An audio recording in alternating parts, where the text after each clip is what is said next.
જય શ્રી કૃષ્ણ મિત્રો. તો આપણે સૌ જાણીએ છીએ કે આ જીવનમાં આપણે બધા કંઈક મેળવવાની દોડમાં છીએ.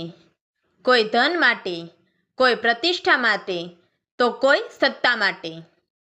પરંતુ શું ક્યારેય આપણે વિચાર્યું છે કે જેટલું મળે છે એ પૂરતું કેમ લાગતું નથી? આજની વાર્તા એ માણસની છે જેની પાસે બધું હતું છતાં તેના મનમાં શાંતિ ન હતી. લોભ ધીમે ધીમે તેના વિચારો પર હાવી થતો ગયો અને જે સાચું હતું એ તેની નજરમાંથી ખોવાઈ ગયું. આ વાર્તા માત્ર એક પાત્રની નથી, પરંતુ આપણા જીવનનો અરીસો છે, જે આપણને પોતાની અંદર ઝાંખી કરવા મજબૂર કરે છે. તો ચાલો મિત્રો, આજે સાંભળીએ એક એવી વાર્તા જે આપણને વિચારવા મજબૂત કરશે. સૂર્યપુર નામનું એક સમૃદ્ધ શહેર હતું. શહેરમાં મોટા વેપારીઓ, નાના દુકાનદાર અને મહેનતુ લોકો રહેતા. આ જ શહેરમાં ધનરાજ નામનો એક વેપારી રહેતો હતો. ધનરાજ પાસે પૈસાની કોઈ અછત ન હતી. શહેરમાં તેનું મોટું નામ હતું અને લોકો તેને સફળ માનતા. પરંતુ ધનરાજનું મન ક્યારેય સંતોષ પામતું ન હતું. જેટલું મળતું તેનાથી વધુ મેળવવાની લાલસા તેના હૃદયમાં સતત સળગતી રહેતી. ધનરાજે વેપાર ખૂબ નાની ઉંમરે શરૂ કર્યો હતો. શરૂઆતમાં તે ઈમાનદારીથી કામ કરતો હતો. થોડા નફામાં પણ તેને ખુશી થતી. લોકો તેના પર વિશ્વાસ કરતા અને તેની દુકાન પર ખુશીથી આવતા. સમય પસાર થતો ગયો તેમ ધનરાજની દુકાન મોટી થતી ગઈ અને સાથે સાથે તેના મનની ઈચ્છાઓ પણ વધતી ગઈ. હવે તેને માત્ર સારી આવકથી સંતોષ ન રહ્યો. તે કોઈ પણ રીતે અન્ય વેપારીઓથી આગળ નીકળવા માગતો હતો. ધીમે ધીમે ધનરાજે ખોટા રસ્તાઓ અપનાવવાનું શરૂ કર્યું. તોલમાં થોડું ઓછું આપવું, માલની ગુણવત્તા છુપાવવી અને ભાવ વધારવા માટે ખોટી વાતો ફેલાવવી. આ તેને સામાન્ય લાગવા લાગ્યું. શરૂઆતમાં તેણે પોતાના મનને સમજાવ્યું કે આ બધું વેપારમાં ચાલતું હોય છે. પરંતુ આ ખોટા પગલાં ધીમે ધીમે મોટા લોભમાં ફેરવાતા ગયા. ધનરાજના ઘરે સુખ સગવડની કોઈ કમી ન હતી. પત્ની શાંત સ્વભાવની હતી અને સંતાનો પણ સમજદાર હતા. છતાં ઘરમાં શાંતિ ઓછી થતી ગઈ. ધનરાજ હંમેશા ગણતરીમાં વ્યસ્ત રહેતો. રાત્રે પણ તેના મનમાં ફાયદા અને નુકસાનના આંકડા ફરતા. પૈસાની ચિંતા તેને અંદરથી ખાલી બનાવી રહી હતી. એક દિવસ શહેરમાં અનાજની ભારે કમી સર્જાઈ. ગરીબ લોકો મુશ્કેલીમાં આવી ગયા. ઘણા વેપારીઓએ માનવતા બતાવીને ભાવ ઓછા રાખ્યા. પરંતુ ધનરાજે આ પરિસ્થિતિને એક તક માની. તેણે ગોડાઉનમાં અનાજ છુપાવી દીધું અને ભાવ બમણા કરી દીધા. લોકો મજબૂરીમાં તેની પાસેથી અનાજ લેતા. પરંતુ દિલમાં ગુસ્સો અને દુઃખ રાખતા. એક વૃદ્ધ માણસ રોજ ધનરાજની દુકાન પર આવતો અને થોડી રિવાયત માટે વિનંતી કરતો. ધનરાજ કઠોર બની ગયો હતો. તે વૃદ્ધને અવગણતો અને ક્યારેક અપમાનજનક શબ્દો પણ બોલી દેતો. ધનરાજને લાગતું હતું કે પૈસો જ શક્તિ છે અને જે પાસે પૈસા છે તે બધું કરી શકે છે. સમય જતાં શહેરમાં ધનરાજ વિશે ચર્ચાઓ થવા લાગી.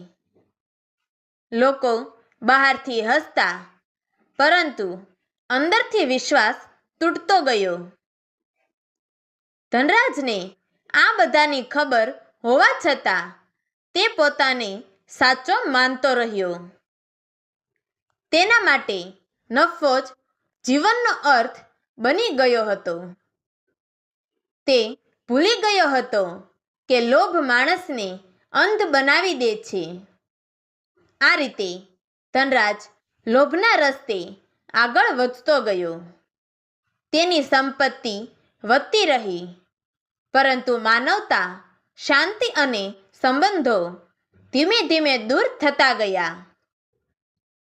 કોઈને ખબર ન હતી કે આ લોભ એક દિવસ ધનરાજને કયા અંધકાર તરફ લઈ જવાનો છે, જ્યાંથી પાછા ફરવું સરળ નહીં હોય.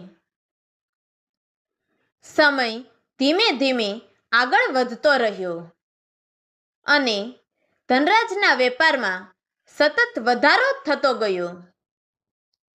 હવે તે માત્ર એક દુકાનદાર જ ન રહ્યો, પરંતુ શહેરના મોટા વેપારીઓમાં તેનું નામ ગણાતું. લોકો તેના સમૃદ્ધ ઘરને જોઈને તેની સફળતાની પ્રશંસા કરતા, પરંતુ કોઈએ તેના મનના ખાલીપા વિશે વિચાર્યું નહોતું. ધનરાજની દિનચર્યા હવે પૈસાની આસપાસ જ ફરતી હતી. સવારે ઉઠતાની સાથે નફાની ગણતરી અને રાત્રે સૂતા પહેલા આવતીકાલના ફાયદાની યોજના. આજ તેનું જીવન બની ગયું હતું. શહેરમાં એક નવો વેપારી આવ્યો. તેનું નામ હતું હરેશ. હરેશનો સ્વભાવ ધનરાજથી બિલકુલ વિરુદ્ધ હતો. તે ઓછા નફામાં પણ ખુશ રહેતો અને ગ્રાહકો સાથે સ્નેહભર્યો વ્યવહાર કરતો. લોકો ધીમે ધીમે તેની દુકાન તરફ આકર્ષાવા લાગ્યા. આ વાત ધનરાજને અંદરથી ખલેલ પહોંચાડવા લાગી. તેને લાગ્યું કે કોઈ તેની જગ્યા છીનવી લે છે. લોભ અને ઈર્ષ્યાએ તેના મનમાં ઘર કરી લીધું. ધનરાજે હરેશને પાછળ ધકેલવા માટે ખોટા ઉપાયો અપનાવ્યા. તેણે બજારમાં અફવાઓ ફેલાવવાનું શરૂ કર્યું કે હરેશનો માલ નકામી ગુણવત્તાનો છે. કેટલાક દલાલોને પૈસા આપી તેણે હરેશ વિરુદ્ધ વાતો કરાવવાનું શરૂ કર્યું. શરૂઆતમાં હરેશને આ બધાની ખબર ન પડી, પરંતુ થોડા સમય પછી તેની દુકાન પર આવતા ગ્રાહકો ઓછા થવા લાગ્યા. હરેશ સત્યનો માર્ગ છોડવા તૈયાર ન હતો. તેણે ઈમાનદારીથી કામ ચાલુ રાખ્યું, પરંતુ બજારની ખોટી વાતો તેની પ્રતિષ્ઠાને ધીમે ધીમે નુકસાન પહોંચાડી રહી હતી. એક દિવસ હરેશ ધનરાજ પાસે ગયો અને શાંતિથી વાત કરવાની કોશિશ કરી. તેણે કહ્યું કે વેપારમાં સ્પર્ધા હોવી સ્વાભાવિક છે, પરંતુ ખોટા રસ્તે જઈને કોઈને નુકસાન પહોંચાડવું યોગ્ય નથી. ધનરાજે હરેશની વાત સાંભળીને ઉડાવ હાસ્ય કર્યું. તેણે કહ્યું કે બજારમાં જે શક્તિશાળી છે તે જ ટકશે. ધનરાજને લાગતું હતું કે પૈસાથી બધું ખરીદી શકાય છે, સત્ય પણ અને વિશ્વાસ પણ. હરેશ દુઃખી દિલે ત્યાંથી પાછો ફર્યો, પરંતુ તેણે કોઈ બદલો લેવાનો વિચાર કર્યો નહીં. ઘરમાં પણ ધનરાજના સ્વભાવમાં ફેરફાર દેખાવા લાગ્યો. તે હવે વધુ ચીડિયો બની ગયો હતો. પત્ની જ્યારે તેને સમજાવવાની કોશિશ કરતી ત્યારે તે અવગણના કરતો. બાળકો પણ તેના નજીક જવાનું ટાળતા. ઘરમાં બધું હોવા છતાં શાંતિ ન હતી. ધનરાજને લાગતું હતું કે બધા તેની સફળતાથી ઈર્ષ્યા કરે છે, એટલે જ સૌ કોઈ તેની વિરુદ્ધ છે. એક દિવસ શહેરમાં એક સંત આવ્યા. લોકો તેમની વાત સાંભળવા ભેગા થયા. ધનરાજ પણ કૌતૂહલથી ત્યાં પહોંચ્યો. સંતે લોભ વિશે વાત કરી. તેમણે કહ્યું કે લોભ માણસને એટલો અંધ બનાવી દે છે કે તેને પોતાનો વિનાશ દેખાતો નથી. ધનરાજને લાગ્યું કે આ વાત તેના માટે નથી, પરંતુ સંતની વાતો ધનરાજના મનમાં ક્યાંક ઊંડે રહી ગઈ. રાત્રે જ્યારે તે એકલો બેઠો હતો ત્યારે તેને યાદ આવ્યું કે ક્યારેક તે પણ ઓછામાં ખુશ રહેતો હતો. હવે બધું હોવા છતાં તેને સંતોષ કેમ નથી? આ વિચારથી તે થોડીક ક્ષણો માટે ડગમગી ગયો. આ ક્ષણે ધનરાજ સામે બે રસ્તા ઊભા થાય છે. એક રસ્તો લોભનો, જે હજી વધુ મેળવવાની લાલચ આપે છે, અને બીજો રસ્તો સત્ય અને સંતોષનો, જે બધું છોડીને પણ શાંતિ આપવાનું વચન આપે છે. હવે પ્રશ્ન એ છે કે ધનરાજ કયો રસ્તો પસંદ કરશે? શું લોભ તેને સંપૂર્ણ રીતે તોડી નાખશે, કે પછી આ જ અંધકારમાંથી કોઈ એવો પ્રકાશ જન્મ લેશે જે તેની જિંદગીની દિશા બદલી નાખશે? આ જવાબ જાણવા માટે વાર્તાનો અંત જરૂર સાંભળજો, કારણ કે આગળ જે થવાનું છે તે માત્ર ધનરાજને નહીં, પરંતુ આપણા સૌને વિચારવા મજબૂર કરી દેશે. પરંતુ તેણે સંતની વાતને નકારી ફરીથી પોતાનું મન પૈસાની ગણતરીમાં વ્યસ્ત કરી દીધું. લોભે ધનરાજના હૃદયને સંપૂર્ણ રીતે કબજામાં લઈ લીધું હતું.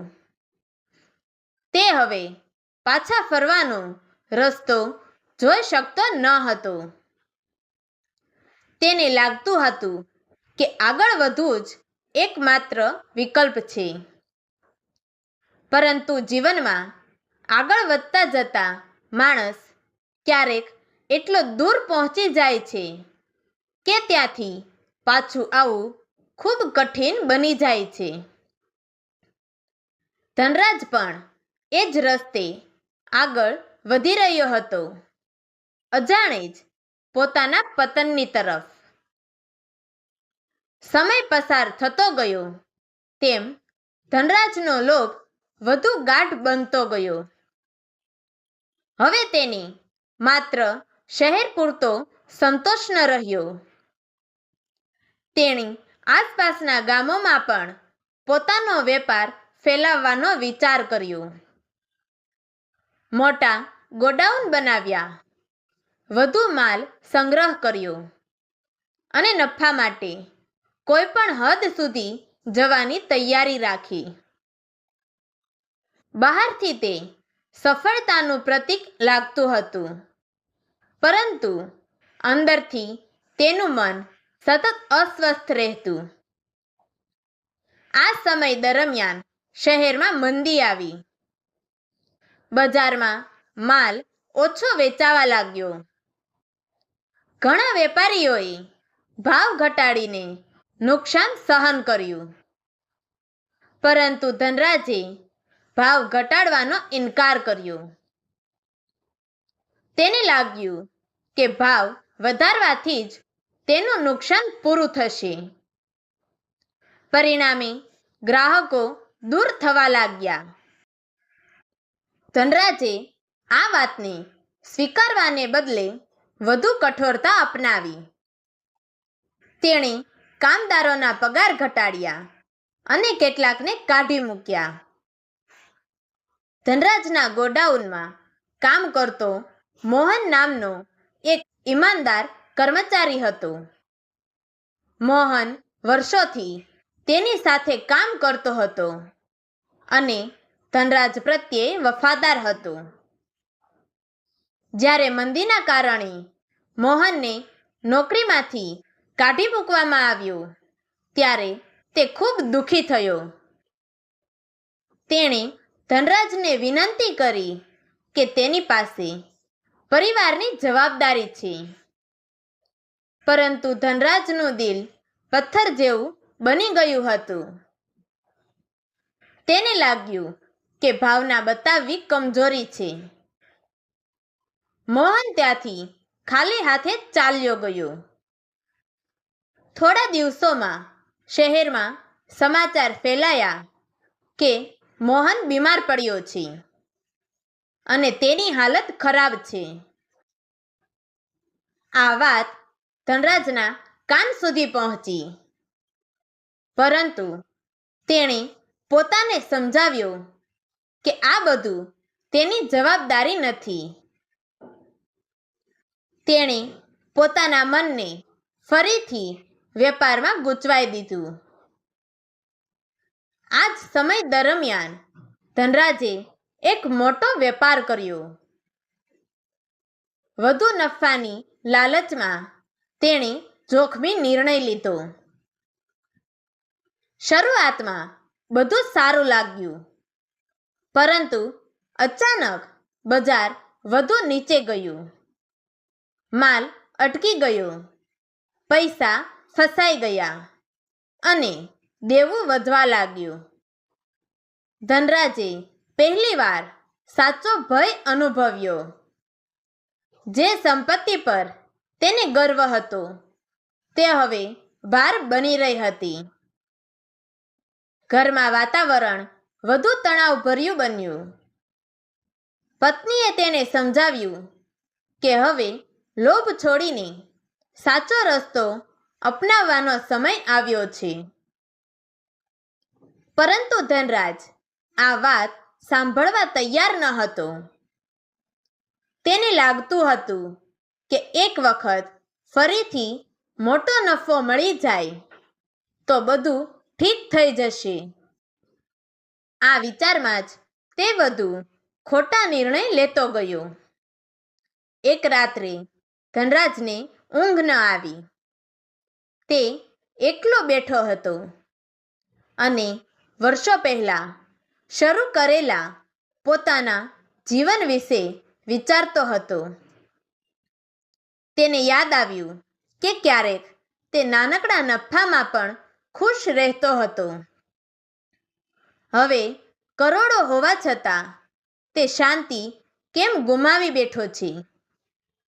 આ વિચારો થોડા સમય માટે તેના હૃદયને હલાવી ગયા, પરંતુ લોભનો પડદો હજુ પણ તેની આંખો પર પડેલો હતો. બહાર વરસાદ વરસી રહ્યો હતો.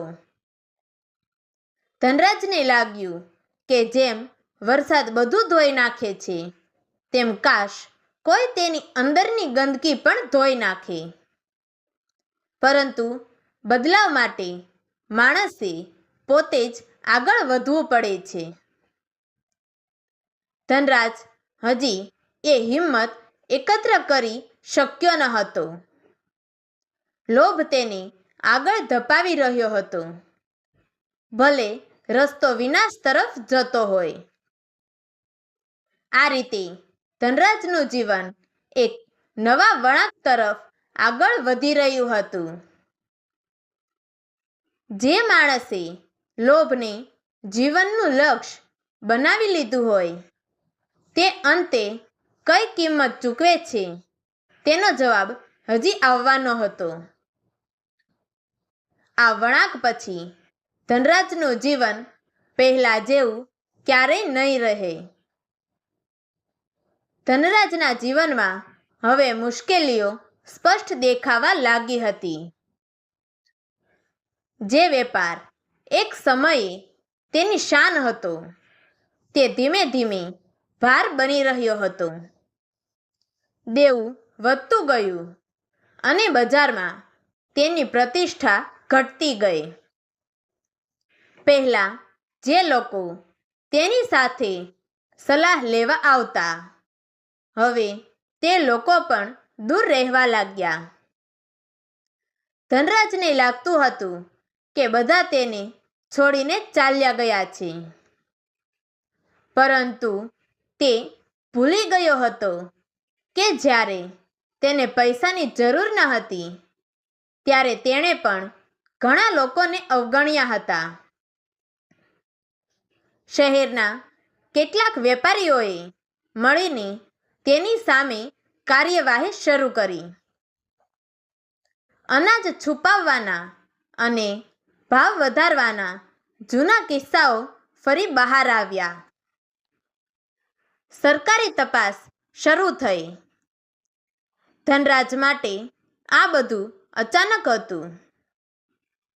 જે માણસ પોતાને અપરાજિત માનતો હતો, હવે કોર્ટ કચેરીઓના ચક્કર લગાવવા લાગ્યો. પૈસાની શક્તિ અહીં પણ કામ આવતી નહોતી. આ તપાસ દરમિયાન તેના ઘણા ગોડાઉન સીલ થઈ ગયા, માલ જપ્ત થયો અને રોકડ રકમ ફસાઈ ગઈ. ધનરાજને લાગ્યું કે જમીન તેના પગ નીચેથી સરકી રહી છે. ઘરમાં પણ તણાવ વધી ગયો. બાળકો પણ હવે પૂછવા લાગ્યા કે કેમ બધું ખોટું થઈ રહ્યું છે. ધનરાજ પાસે કોઈ જવાબ ન હતો. પહેલીવાર તેને લાગ્યું કે તેની પસંદગીઓ ખોટી હતી. એક દિવસ ધનરાજ શહેરના એકાંત વિસ્તારમાં ગયો, જ્યાં કોઈ ઓળખતું ન હતું. ત્યાં તેને તે જ વૃદ્ધ માણસ મળ્યો, જેને તેણે ક્યારેક અનાજ માટે અપમાનિત કર્યા હતા. વૃદ્ધ હવે નબળા દેખાતા હતા, પરંતુ તેની આંખોમાં શાંતિ હતી. ધનરાજ તેને જોઈને અચંબામાં પડી ગયો. થોડા ક્ષણો માટે તેને શરમ લાગી, પરંતુ લોભથી ઘેરાયેલા મનમાં આ શરમ પણ વધારે સમય ટકી ન શકી. વૃદ્ધ માણસે ધનરાજને ઓળખી લીધો. તેણે કોઈ ફરિયાદ ન કરી, કોઈ દોષારોપણ ન કર્યું. માત્ર એટલું કહ્યું કે જીવનમાં જે આપીએ છીએ તે જ પાછું મળે છે. આ શબ્દો ધનરાજના દિલમાં ઘા સમા લાગ્યા.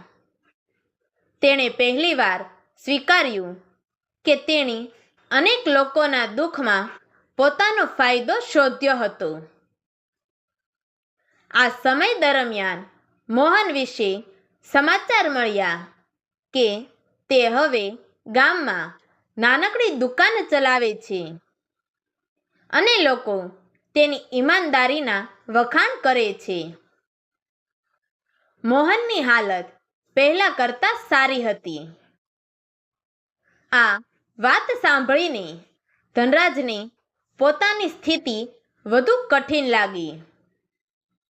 જે માણસને તેણે ત્યજી દીધો હતો તે આજે સંતોષમાં હતો અને પોતે બધું હોવા છતાં ખાલી હતો. રાત્રે ધનરાજ એકલો બેઠો રહ્યો. તેના મનમાં ભૂતકાળના દ્રશ્યો ફરી રહ્યા હતા. દરેક ખોટો નિર્ણય, દરેક કઠોર શબ્દ અને દરેક લોભભર્યું પગલું તેના સામે ઊભું હતું. તે સમજવા લાગ્યો કે લોભે તેને શું આપ્યું અને શું છીનવી લીધું. પરંતુ સમજ આવવી અને બદલાવ લાવવો એ બે અલગ બાબતો છે. ધનરાજ હવે એક ચોરાસે ઊભો હતો. આગળનો રસ્તો અંધકારથી ભરેલો હતો, પરંતુ પાછો ફરવાનો માર્ગ હજી પૂરેપૂરો બંધ થયો ન હતો. પ્રશ્ન માત્ર એટલો હતો કે શું તે પોતાની ભૂલ સ્વીકારી સાચા રસ્તે ચાલવાની હિંમત કરશે કે પછી લોભના છેલ્લા ઝપાટામાં બધું ગુમાવશે. આ નિર્ણય જ તેના જીવનનો સાચો પરીક્ષાકાળ હતો. ધનરાજ હવે પોતાના જીવનના સૌથી કઠિન સમયમાંથી પસાર થતો હતો. તપાસ આગળ વધતી ગઈ અને તેના ઉપરના આરોપો વધુ સ્પષ્ટ થતા ગયા. જે લોકો ક્યારેક તેના વખાણ કરતા હતા, હવે તે જ લોકો તેની તરફ શંકાની નજરે જોતા. ધનરાજને પહેલીવાર અનુભવ થયો કે સમાજમાં માન અને વિશ્વાસ પૈસાથી નહીં પરંતુ વર્તનથી મળતા હોય છે. આ સમજ તેના માટે બહુ મોડી આવી હતી. એક દિવસ કોર્ટમાંથી બહાર નીકળતા ધનરાજ થાકીને રસ્તાની બાજુ બેસી ગયો. તેના મનમાં એક પછી એક વિચારો આવતા રહ્યા. તેને લાગ્યું કે આખું જીવન તેણે ફક્ત કમાવામાં જ વિતાવ્યું, પરંતુ સાચું જીવન જીવવાનું ભૂલી ગયો. તે યાદ કરવા લાગ્યો કે ક્યારેક તેની દુકાન પર લોકો હસતા હસતા આવતા હતા. આજે તે જ દુકાન બંધ પડી હતી અને તેના દરવાજા પર તાળું લટકતું હતું. આ જ સમયે તેની પત્ની તેની પાસે આવી બેઠી. તેણે કોઈ ફરિયાદ ન કરી, માત્ર એટલું કહ્યું કે જીવન હજી પૂરું થયું નથી.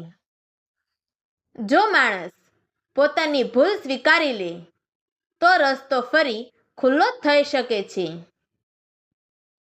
આ શબ્દોમાં કોઈ કડવાશ ન હતી, માત્ર સહારો હતો. ધનરાજની આંખોમાં પહેલીવાર સાચા આંસુ આવ્યા. આ આંસુ લોભના નહીં પરંતુ પશ્ચાતાપના હતા. ધનરાજે નક્કી કર્યું કે હવે જે થયું તેમાંથી ભાગવાનો નહીં પરંતુ સામનો કરવાનો સમય આવી ગયો છે. તેણે તપાસમાં સહકાર આપ્યો, પોતાની ભૂલો સ્વીકારી અને શક્ય તેટલું નુકસાન ભરપાઈ કરવાનો પ્રયાસ કર્યો. આ પ્રક્રિયા સરળ ન હતી.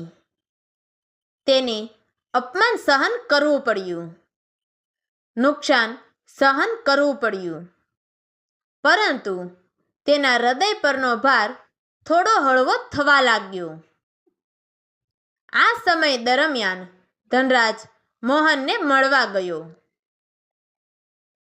તે જ મોહન જેને તેણે એક સમયે નોકરીમાંથી કાઢી મૂક્યો હતો. ધનરાજે તેની પાસે માફી માંગી. મોહન થોડા ક્ષણો ચૂપ રહ્યો. પછી શાંતિથી કહ્યું કે જીવનમાં દરેક માણસ ભૂલ કરે છે, પરંતુ ભૂલ સ્વીકારવી એ જ સાચી સમજદારી છે. આ શબ્દોએ ધનરાજને અંદરથી મજબૂત બનાવ્યો. ધીમે ધીમે ધનરાજનું જીવન બદલાવાની દિશામાં આગળ વધવા લાગ્યું. તેની સંપત્તિ તો ઘણી ઓછી થઈ ગઈ હતી, પરંતુ મનમાં શાંતિ વધવા લાગી હતી. તેણે ઈમાનદારીથી અને સંતોષ સાથે નાનું કામ શરૂ કર્યું. હવે તે ઓછામાં ખુશ રહેવાનું શીખી રહ્યો હતો.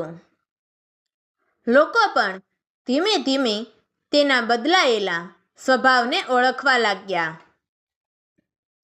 ધનરાજ હવે સમજતો હતો કે લોભે તેને શું આપ્યું અને શું છીનવી લીધું. લોભે તેને સંપત્તિ તો આપી, પરંતુ સંબંધો, શાંતિ અને માન છીનવી લીધું. જ્યારે તેણે લોભ છોડ્યો ત્યારે ભલે બધું પાછું ન મળ્યું, પરંતુ જીવન ફરી જીવવા જેવું લાગ્યું. આ રીતે ધનરાજના જીવનમાં લોભનો અંત આવ્યો. આ અંત કોઈ ચમત્કારથી નહીં, પરંતુ સમજ, પશ્ચાતાપ અને સત્યના માર્ગથી આવ્યો. તેની વાર્તા શહેરમાં એક ઉદાહરણ બની ગઈ. લોકો કહેવા લાગ્યા કે લોભનો રસ્તો શરૂઆતમાં સુખદ લાગે છે, પરંતુ અંતે તે ખાલીપા તરફ જ લઈ જાય છે. આ વાર્તા આપણને એટલું જ શીખવે છે કે જો સમય રહેતા આપણે પોતાનો રસ્તો બદલી લઈએ તો પતન પણ નવો પ્રારંભ બની શકે છે. જો તમને આ વાર્તામાં તમારું જીવન ક્યાંક દેખાયું હોય તો વિચારજો, કારણ કે લોભનો રસ્તો સરળ લાગે છે, પણ તેનો અંત હંમેશા ખાલીપો હોય છે. તો મિત્રો, તમને વાર્તા પસંદ આવી હોય તો લાઈક કરો, શેર કરો અને આવી વધુ નૈતિક વાર્તાઓ માટે ચેનલને સબસ્ક્રાઈબ કરવાનું ભૂલશો નહીં. જય શ્રી કૃષ્ણ. હર હર મહાદેવ.